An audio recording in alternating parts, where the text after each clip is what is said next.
पुरानी 25 साल पुरानी बातें मत दिलाओ। तुम्हारे यहाँ में एक वैसी मामले में उलझे हुए हैं, एक ना करता गुनाह की सजा मैं पा रहा हूँ। हर 10-15 दिन के बाद मैं आपकी कोर्ट को कचहरियों के चक्कर लगा रहा हूँ। मुझे उसी रंजिश की सजा मिली है, वरना तुम चाहते तो 2 दिन के अंदर ये मामले हल कर सकते थे। मुझे अच्छी तरह मालूम है, मुझसे जेल में जो मिलने आया मैं उनको भी जानता हूँ, जो नहीं मिलने आया मैं उनको भी जानता हूँ, जिसने मेरे खिलाफ आर्टिकल लिखे मैं उनको भी जानता हूँ। मुझे अच्छी तरीके से मालूम है, मेरी बीवी मुझसे मिलने आती थी, मेरी माँ मुझसे मिलने आती थी। पठानी टोले के लोगों तुम यहाँ मौजूद होगे, मैं सबको बुरा नहीं कहता हूँ। पठानी टोले के एक आदमी का तार भी इस रंजिश और साजिश में शामिल है, उसने भी हमको जेल तक पहुंचाने की कोशिश की है। आप समझ गए होंगे। इतना याद रखना, मैं 4 महीने जेल के अंदर जिस पोजीशन में रहा और मेरी माँ तहज्जुद पढ़ पढ़कर मुसल्ले पर रोती रही, मेरी माँ के आंखों से गिरने वाला एक एक आंसू तुमसे इंतकाम लेगा, एक एक आंसू तुम्हारे ऊपर कहर बनकर टूटेगा। मेरी माँ की जो है तहज्जुद में पढ़ी जाने वाली दुआएं इंशाअल्लाह रंग जरूर लाएंगी। इतना याद रखना, मुझे मेरे बीवी और बच्चों से दूर करने वालों तुम कभी खुश नहीं रहोगे। मैं तुम्हें बद्दुआ नहीं दे रहा हूं, मैं सिर्फ इतना कहना चाहता हूं, जो दुनिया में दूसरों के लिए कुआं खोदता है उसके लिए भी हजारों कुएं खुदे हुए होते हैं। आज तुमने एक झूठे केस के अंदर मुझे फंसाया, जबकि तुम्हें अच्छी तरीके से मालूम है कि जिस इलाके की वो लड़की है दूसरा मौलवी उसको लेके जा रहा है।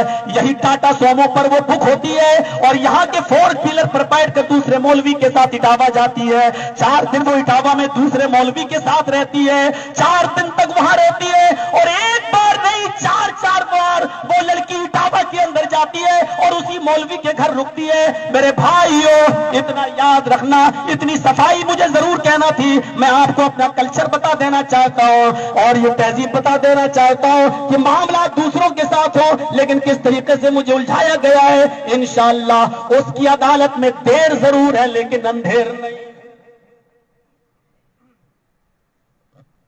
इतना कहना था और कहूंगा, क्यों नहीं कहूं। आर्टिकल तुम लिखो, मुजरिम को सजा मिलनी ही चाहिए, बाद में डिलीट करो, मुझे सब मालूम है।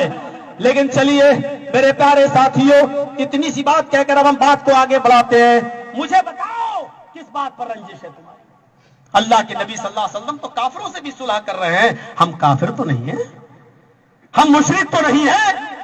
और हजारों बुराइयां मेरे अंदर पाई जाएं, लेकिन ये हमारी जमात के लोग जानते हैं, ये उलमा जानते हैं कि हजारों बुराइयां हो सकती हैं, लेकिन मौलवी जर्जीस ने कभी तौहीद के साथ कहीं पर भी कंप्रोमाइज नहीं किया है, किसी स्टेज पर कंप्रोमाइज नहीं किया है। तौहीद के साथ मैंने कभी कोई समझौता नहीं किया है, स्टेज कोई भी रहा हो, लेकिन कभी भी मैंने अपने मकतबे फिक्र और अपने मसलक के ऊपर आंच नहीं आने दी है। ये सब लोग जानते हैं इस बात को। सुलह के लिए दरवाजे खुले हैं। अल्लाह के नबी सल्लल्लाहु अलैहि वसल्लम ने उस हजरे अस्वद को, जो एक सैलाब का शिकार हो गया था और खाने काबा ढह गया था, तो अल्लाह के रसूल उस वक्त नबी नहीं बने थे, उस पत्थर को एक चादर पर रखा गया और सारे कबीलों के सरदार से वो चादर उठवाई गई और आपने उस पत्थर को उठाकर अपनी जगह पर रख दिया। उस मौके पर भी सुलह किया था आपने और सारे लोगों को खुश करने की कोशिश की थी जब आप नबी नहीं बने थे। तो मेरे प्यारे साथियों, सुलह के खातिर आपने अपना नाम कटवा दिया, अपना नाम।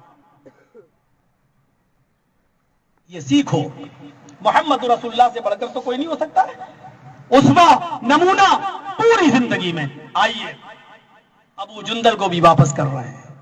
सहाबा की गैरत ललकार रही है, नहीं अल्लाह के नबी हमें मरना गवारा है, लेकिन इतना दबकर समझौता करना गवारा नहीं। लेकिन नबी ने कहा नहीं, सब ठीक हो जाएगा, मुझे समझौता करना है। समझौता कर लिया गया, चले गए सब। अब देख लीजिए उस सुलह का असर क्या हुआ।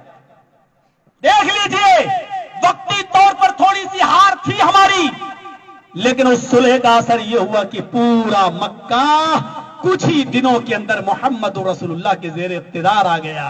पूरे मक्के पर मोहम्मद रसूलुल्लाह सल्लल्लाहु अलैहि वसल्लम की हुकूमत छा गई और अल्लाह के रसूल 10,000 सहाबा के साथ फातिहाना मक्के के अंदर दाखिल होते हैं और मक्के को विजय कर लेते हैं। मक्का को पर विजय प्राप्त हो जाती है, जीत हासिल हो जाती है।